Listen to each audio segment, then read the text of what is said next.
Salve galera, vamos para mais um vídeo e dessa vez a gente vai falar de modelos produtivos e evolução industrial. A gente já teve um vídeo falando sobre as revoluções industriais. Primeira, segunda, terceira revolução industrial, que é a atual revolução técnico-científica informacional.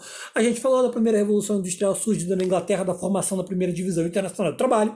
A gente falou da segunda revolução industrial, com a descoberta da eletricidade e o petróleo sendo utilizado como principal fonte de energia, substituindo a principal fonte anterior, que era o carvão mineral. Mas agora a gente vai falar especificadamente de modelo de produção, que a gente também já falou. Vamos focar aqui em um modelo, talvez em outros vídeos a gente comece a falar dos outros. A gente vai falar de Fordismo. Uma das coisas que eu citei em relação ao Fordismo num vídeo passado foi dando o exemplo do filme A Fantástica Fábrica de Chocolate, onde a gente tem o pai do protagonista, daquele que vai herdar a fábrica de chocolate, trabalhando numa fábrica de pasta de dente, onde essas pastas passavam numa esteira e ele tinha a função de colocar a tampa nas esteiras que passavam. Em diversos filmes e até em desenhos animados, eu lembro um do Mickey, do Pica-Pau e do Pato Donald, onde tem essa esteira. Onde o funcionário está trabalhando e vai montando o item que está passando nessa esteira. E no final dessa esteira a gente vai ter o item montado lá, com cada pessoa montando uma parte desse item até chegar o produto ser feito no final lá. Essa linha de montagem é a principal característica do Fordismo. O Fordismo ele foi inventado pelo Henry Ford, por isso o nome Fordismo, na fábrica de carros dele, a Ford. Tem um textozinho aqui. Basicamente já expliquei o que é o Fordismo, mas vamos fazer uma leitura rápida aqui. Foi criado pelo engenheiro e empreendedor estadunidense Henry Ford, foi lá em 1914. Olha, 1914 lembra o quê? Primeira Guerra Mundial, tá começando lá.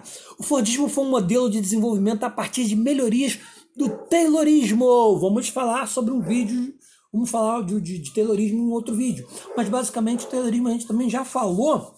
Ele foi criado pelo Frederick Taylor, por isso o Taylorismo, e ele tem a ideia de divisão técnica do trabalho, com várias características, tipo dar premiação para o trabalhador, para fazer uma concorrência ao o trabalhador se sentir vigiado pra caramba, ele ter prazo, ele ter horário certinho, específico e bem apertado para produzir certa quantidade daquilo que ele está produzindo.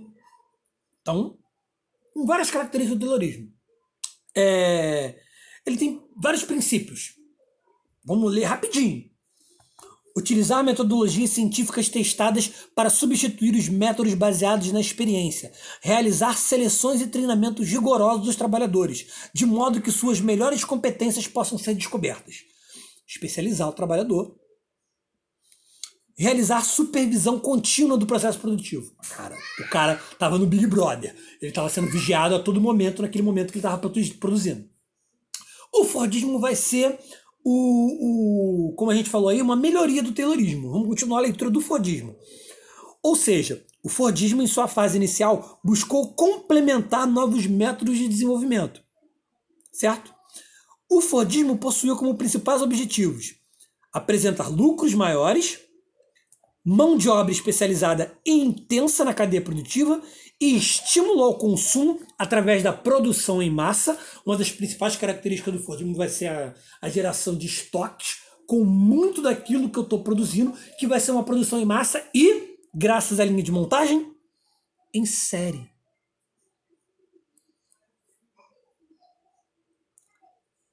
E aumentou o salário pouquinho da galera, tá? Que olha só, produção em massa, produção em série através da linha de montagem e a valorização do trabalhador. Por quê? Porque ele deveria ganhar bem. Por quê, cara? É porque eu trabalhando? Não, porque ele vai consumir. Então eu precisava fazer dinheiro circular. Ok? Então podemos afirmar que os principais feitos de Henry Ford foram especializar o trabalhador. E olha só, a gente tem vivido em épocas de desenvolvimento tecnológico, onde a gente vai se tornando cada vez mais especializado em determinadas coisas, em coisas que são meio abstratas, tá? a gente não sabe. Tipo, olha só, imagina. Imagina um mundo pós-apocalíptico. Cara, a gente não ia conseguir fazer um lápis. Porque um lápis, ele, tipo, grafite, a madeira, a maneira que é feito um lápis depende da indústria. Ninguém tem o conhecimento e a matéria e o material necessário em mãos para se fazer o lápis. O grafite ele vai sair de uma empresa, a madeira de outra, até a pintura do lápis deve ser de outro lugar.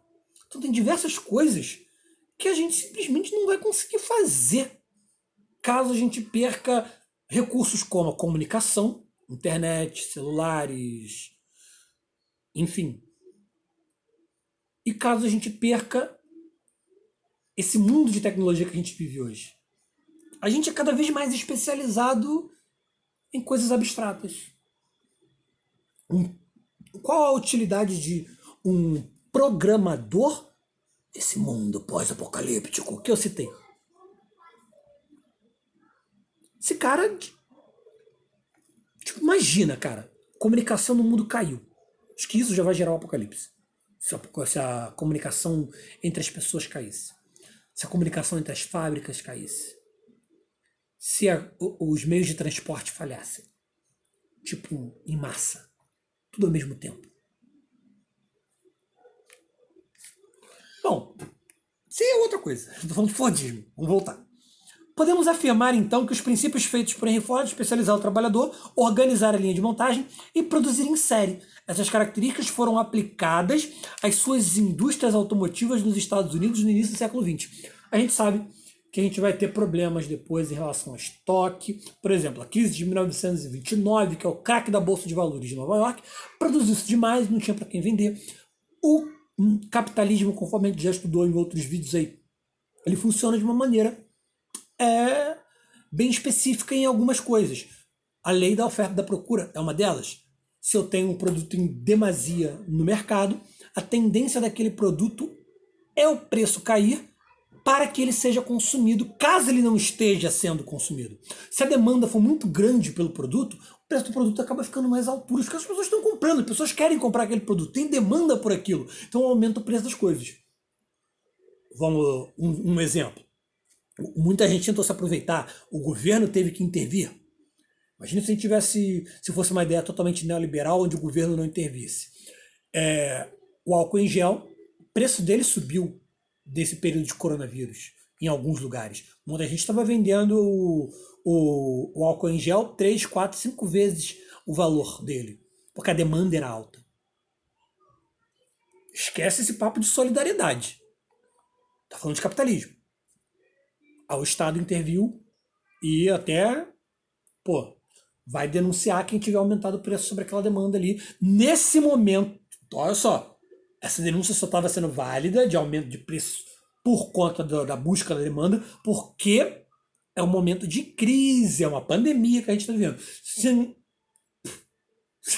Se não tivesse essa crise acontecendo e tivéssemos um produto que a população quisesse comprar muito, não tem problema nenhum o preço aumentar. As pessoas vão comprar, elas querem aquele produto. Por isso que muitos smartphones chegam no Brasil com preços exorbitantes. Chegam em preços exorbitantes por quê? Porque tem quem pague. Se aquele produto não é vendido e tem estoque daquilo, a terceira revolução industrial mudou isso, tá? Mas a gente não está falando dela. Estamos falando de um entrave para um modelo de produção em massa que gera estoque.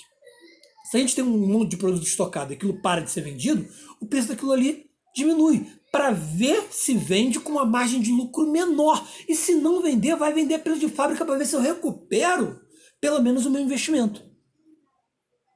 Mas, nesse primeiro momento aqui, a demanda era alta e a produção em massa era válida. Tá ok? Ao longo do século XX, outras inovações foram sendo incorporadas ao sistema produtivo, principalmente com o desenvolvimento do meio técnico-científico a partir de 1970. Quando a gente fala lá de revoluções industriais, a gente fala dessa terceira revolução industrial tendo como ponto de partida essa década de 1970 aí. Com container, a gente fala de avanço tecnológico de maneira geral. Então, passou a se tornar informacional, Sendo assim, o Fordismo se enfraqueceu como modelo produtivo. Tanto que a gente fala muito também, quando a gente vai falar de terceira revolução industrial, do toyotismo, da substituição do homem pela máquina gerando desemprego estrutural. Mas aí já é papo para outro vídeo. Se inscreve aí no canal, dá o joinha.